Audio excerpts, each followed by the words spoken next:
And I'm going to hand us over now to Laura Overton of Towards Maturity, revealing all about what learners want. Don, thank you. I bet you're handing over with a big sigh of relief there. And thank you, everybody, for joining the webinar this morning. I know that this is a subject that people are really passionate about because so many of us are really hungry to deliver, learner-centric programs that engage our staff and really, do good. And it's something that's really been at the heart of our work ever since we started looking at success.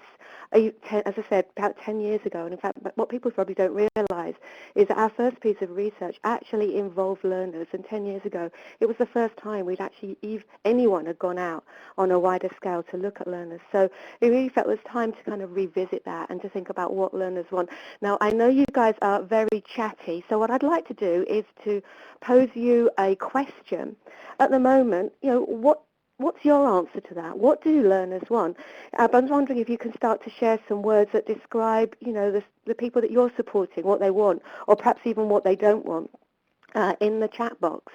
Andy, thank you so much for coming in so quickly there. They want quick tips. Thomas talking about task performance-related learning.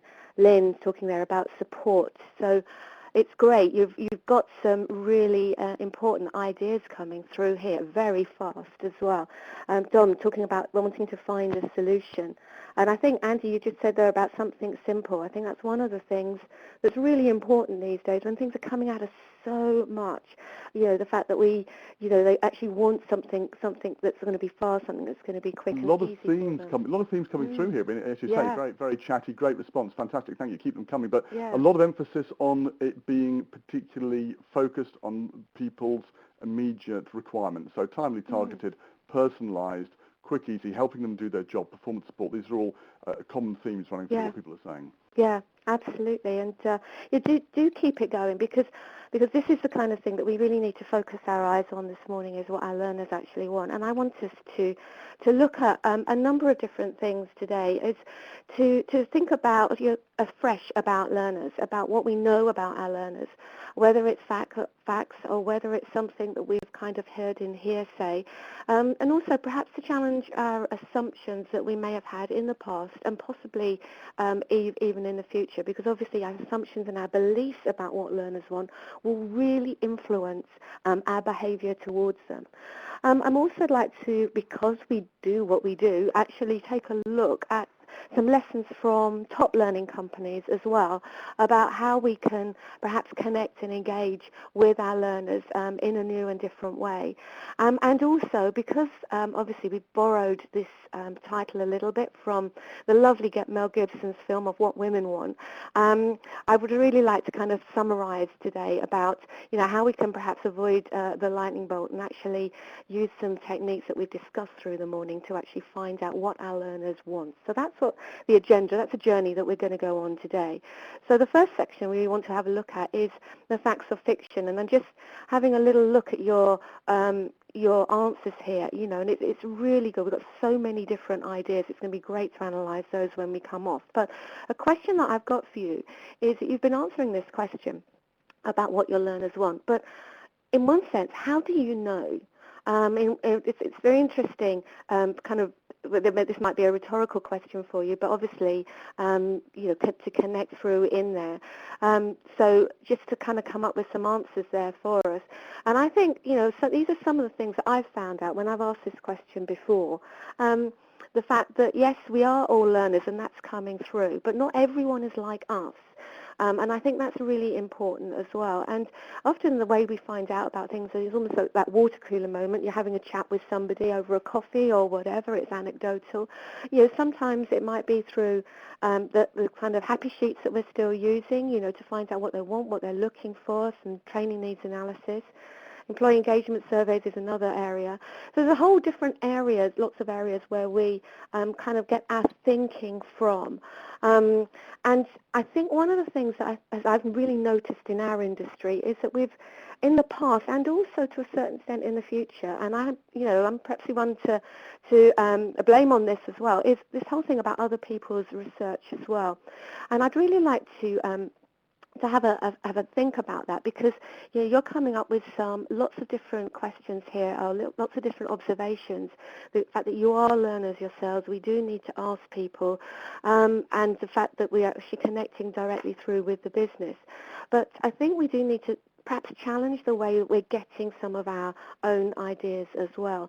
Now, I'm going to put up a slide next. Now, don't all slam me for it, because, I think we do need to touch on the fact that actually, thanks to people like Peter Honey and David Kolb, learning styles, the concept of the fact that we are different has been with us for 30 years. Now, I agree with most people that this is probably outdated now, that people aren't one or another. But I think one of the things I think is very important about this research, that up until 30 years ago, we were all literally sheep-dipped. But I think what this research did show at the time is the fact that we are individuals and we do all learn differently. But where it's changed now is the fact that we understand that it goes deeper than just these straight learning styles. But the concept of being different, I think, is really important. And one of the things I've noticed when we've been to, not literally sheep dip, but you know what I mean, Don, I think. One of the things I think is really important when I've been to conferences and talking to people a lot is that new types of research are starting to now come in and shape our thinking as well. So, for example, the research that's being done on generational differences at the moment. So, for example, we're seeing a lot at the moment about, the baby boomer versus the millennials. When we think about the kind of those who are at senior management positions now are motivated by, sort of work on prestige, on power. They're perhaps a little bit more nervous of technology.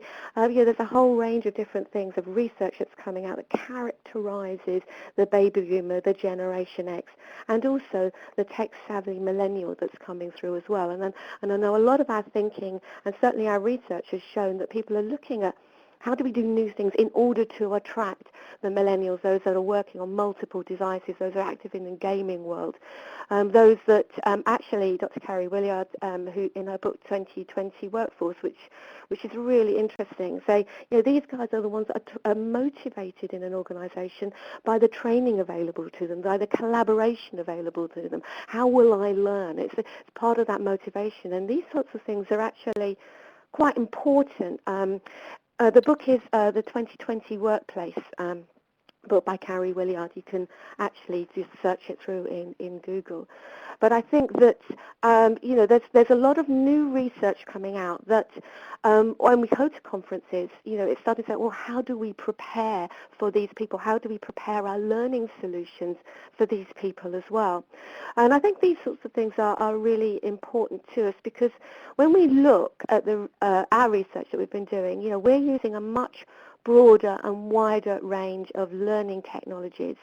We're thinking about new models of learning. When you guys were talking about the fact that people are looking for support, they're looking for help on the job. So, the tools that are available to us are also starting to shape the solutions that we're creating, as well as our awareness, the fact that, there are different generational differences coming through and learning differences coming through. And the models that we're using are also being used to shape our awareness as well. So I think there's a lot of things that we're very rich in resources and information as a learning and development function in terms of adapting and addressing the needs of our learners. But one of the things that I want to kind of touch on is the fact that something like 75-80% of us are all now using learning management systems. We're all using content, e-content, almost everyone saying, we want to use technology because of those individuals out there. We want to increase flexibility and access to the learning. But what we're noticing as well is actually less than 20% of organisations actually agree that they adapt the learning that they're providing to the individual context or need of the individual. So we've got this knowledge about what people want. We know that they want this broad range of things. We're starting to do things. We believe we're doing them in the idea of empowering them. But actually we're missing the boat here. And I know that a lot of people have been saying, there has to be something more than just the learning management system and the e-learning content. So many of us, I know, are actually going much more into the whole area of communities, about how do we connect with people, how do we use videos, how do we use user-generated content. And I believe driven this year more than anything else from the statistics from this year's benchmark, about 94% of us wanting to increase the sharing of good practice. So we know that we've got more tech-savvy millennials. We've got people who potentially want to share, they want to learn, they want to be supported at the point of need. But despite everything that we're doing in this area, only 25% of us actually believe we're helping people to do this. And anecdotally, most people are saying, we're struggling with the fact that our communities look more like ghost towns than anything else. So I think, there's some real challenges about what we believe we know learners want, the tools that we've got in our hand as well. And also the concept, the fact that we want to empower individuals. We say this, I hear this an awful lot. We want learner-centric programs that will empower people to learn from themselves. But I think one of the dangerous assumptions that we make is that we assume that our staff, they know where to go. They've got time to investigate it, and actually learning and training is a priority for them. And whilst when we look at this, we say, no, I don't assume that. On our day-to-day work, I've noticed that we do assume that. In fact, in our own benchmark, we found out that probably only 30%, when asked a specific question, actually say, we really do believe our staff even know where to look. So we're putting a lot of things out there, we're doing a lot of new things, and we're doing them in the belief that we're actually supporting our learners. But things aren't working. There are barriers to making the progress that we're looking for. And when we've looked at this and said, who's stopping us from achieving this progress? What's going wrong there? The top barrier that we found in last year's benchmark that learning and development professionals say is that 63%, nearly two-thirds, are saying, the problem here is our learners. So we know all this stuff about them, we're doing all this stuff for them, but our learners can't manage their own learning. Laura, can I just cut in for a second here? I know we've been through the deck before and we've done rehearsals, but because we're going to get a question on this, I know. Yeah. Can you just elaborate what that means, manage their own learning? Sure. And I think what we're talking about here is the fact that people have got these resources, whether it's an e-learn content and learning management system, or whether it's we want people to be able to find what they need when they need it. Going back to everyone's comments a little bit earlier, when they were talking about things like that people want support, they want help, they want things at the point of need, all of those kinds of things.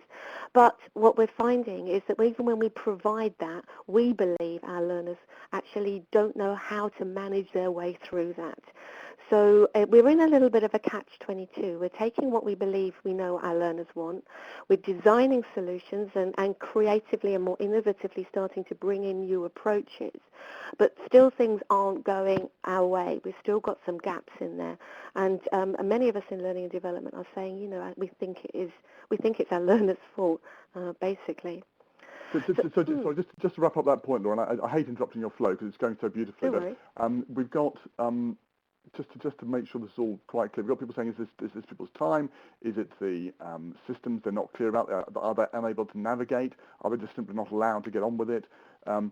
You're saying not so much they can't manage what the process of the actual learning. What they're having difficulty with is actually the navigation, the understanding, where everything is. It's a whole range of things, and this is a number of barriers that we ask about, and user reluctance and manager reluctance and IT and simplicity, all of those types of things, all are fit into those list of barriers. They all contribute to this. But the number one is about our learners' own behaviour, not about the system. This separates itself out from those issues. Okay. In our minds as learning and development professionals. Thank you very much. About saying that. And I think one of the things that we need to be aware of, and something that I've been very conscious of, because I do it the same as everybody else, is that particularly with the new things coming through particularly about the millennials, the different types of generation, what we believe learners want, we're swapping perhaps some labels of the old learning style labels for new labels that we're putting onto people, including perhaps this label of, well, of course, my learners don't know how to manage their own learning, or they're not this, or they're not that, as well as the, I think what we're doing, though, is masking the individuals that we're actually trying to support, and perhaps hiding behind that, because it's actually easier for us to be able to group people together under labels in order to come up with solutions. But I think some of these assumptions that we have made are actually perhaps one of the things that are holding us back, which has kind of inspired my passion. And I believe the whole thing about assuming is making an ass out of you and me. And however small that we're assuming, even assuming that because I'm a learner, therefore I know how learners think, we know how learners think in our particular sector, in our particular field, people who are passionate about learning. But is that the same? Can we genuinely assume that? We assume that we're providing people with lots of flexibility and choice through our e-learning programs and, the learning management system and all of that kind of thing. But are we providing that choice? So this is just something that I believe is really important, because, our assumptions and our own beliefs really heavily influence our behaviour. And I think it's perhaps time to perhaps step back and to challenge really those assumptions. And I'd like to kind of come back to that at the end of the session. So, what I'd like to consider is, what kind of things are successful organisations doing? Now, most of you have actually been through the Towards Maturity benchmark, at least if not last year, then you've done it at some stage in the last 10 years. And you know that really what we're doing in that is not asking a survey, but saying to people, what are you doing? How are you implementing technology and learning in your organisation? And we investigate a whole range of different areas and we found, obviously, those who know us, 6 key areas of behaviour that really sets people apart. So people who are at the top quartile of the index of our model of effective behaviours are reporting something like 7 times more productivity of their staff. They're reporting 7 times more learner engagement, 7 times more improvement in talent, and all of the things that we want to achieve. Those that are doing a combination of these things are really starting to achieve that. So I want to look at that in a little bit more depth, to look at this question about what learners want. What are these top learning organisations able to do? And I noticed a little bit earlier on some people were asking about the research. And yes, it is completely available to download at towardsmaturity.org/2012 benchmark. So these sorts of things that we're talking about today, plus so much more, is completely free for you to be able to download. And I always like to say a big thank you to our ambassadors for making this type of research available freely in the marketplace. So if you're out there, ambassadors, big thank you to you. Now, one of the things you may not have seen before is in preparation for this, I wanted to kind of look at the data in a new way. And what we found is that the top learning organisations in the top quartile of that model that we were talking about before, you can see here are almost like 3 times more likely than average, the average is the blue, to agree that their staff are putting what they learn into practice quickly. So coming up with your issues about what learners want, the fact they need to be able to do things faster, they need support. These organisations are achieving that. They're also achieving some incredible statistics from the information, sort of in terms of recommending job performance. And also you can see in this last bar, this fact that they're actually reporting much fewer barriers. Now, they're not 100% there, but they're on a journey, and that's the whole concept about being the Towards Maturity journey, is that they are on a journey. So if we look at the information, the report, by the way, is available, but not the raw data behind that report. But, Olaf, we're happy to have any questions with you. If we look at some of that, I just want to kind of bring out some facts and figures from actually the raw data. And one of the things that kind of characterises these top learning organisations is that they're putting their money where their mouth is in terms of these, what I call these 3 R's of motivation. And again, you guys were looking at that a little bit earlier there as well. So if we look at the first one of relevance, the top learning companies are actually 3 times more likely than compared with those in the bottom quartile of the index to be saying that that their initiatives support the skills that the business actually needs.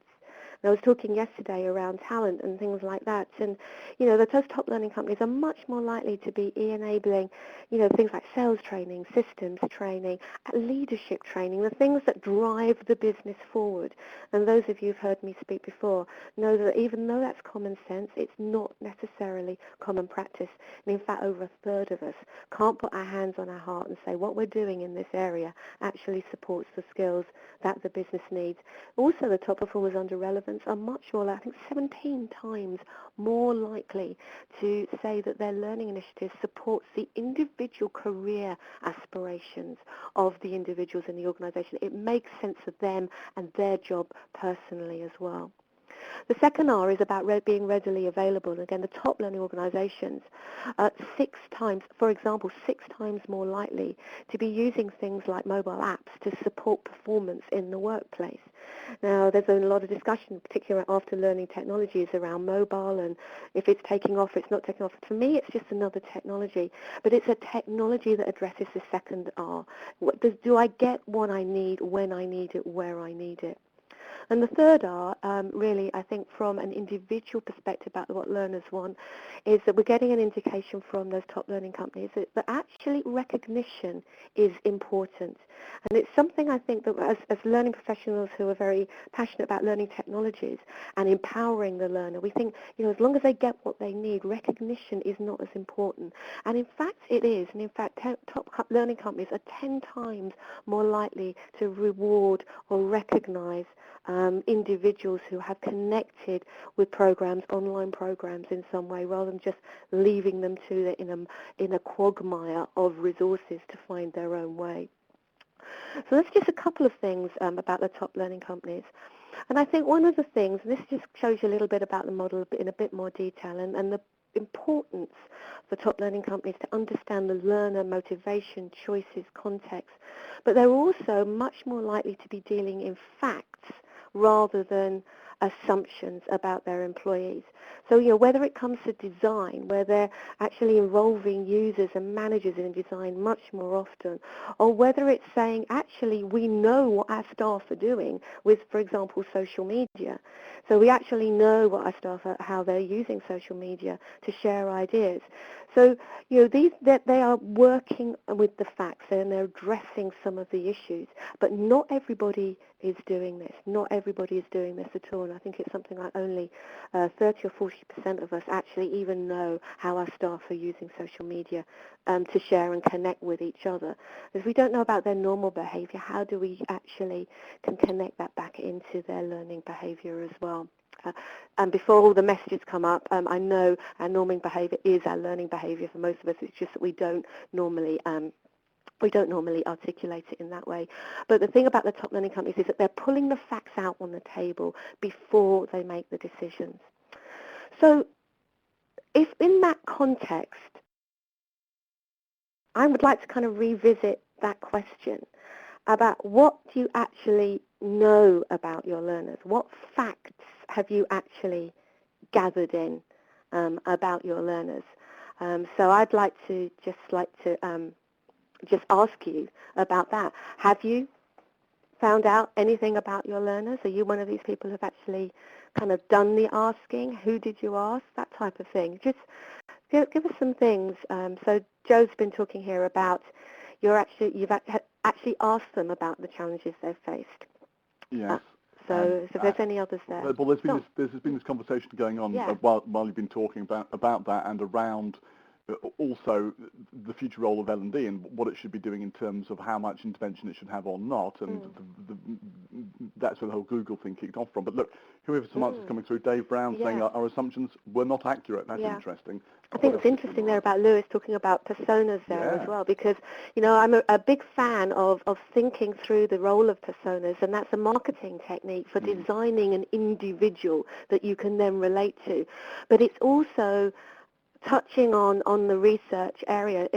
I'd say it's perhaps a little bit more powerful to connect directly with the individual even before you design the persona. I've been in spaces where people have been designing personas without necessarily, we're designing them out of our assumptions. But I think that's a really interesting... Craig's got an interesting finding, the different networking styles of operational and support people.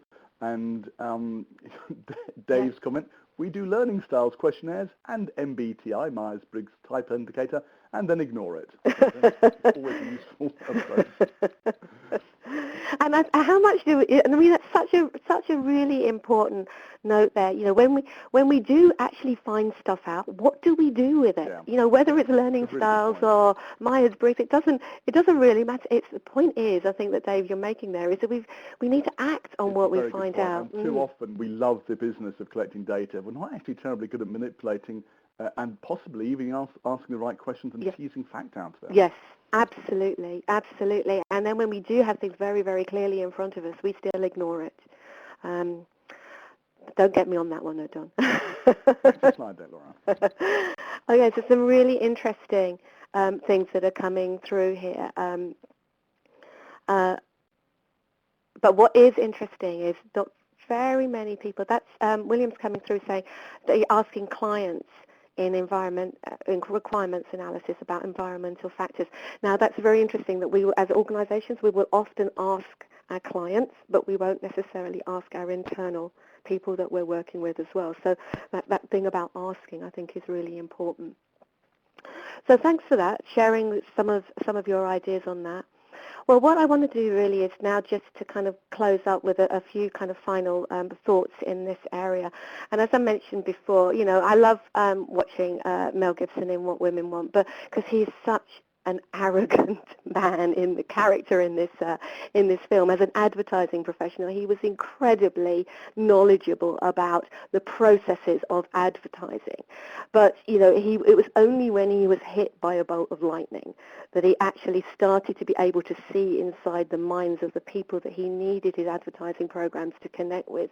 Now, the reason I called this section Avoiding the Lightning Bolt is because none of us really want to be hit by lightning in order to be able to see inside the minds of our people. So we need perhaps an alternative approach.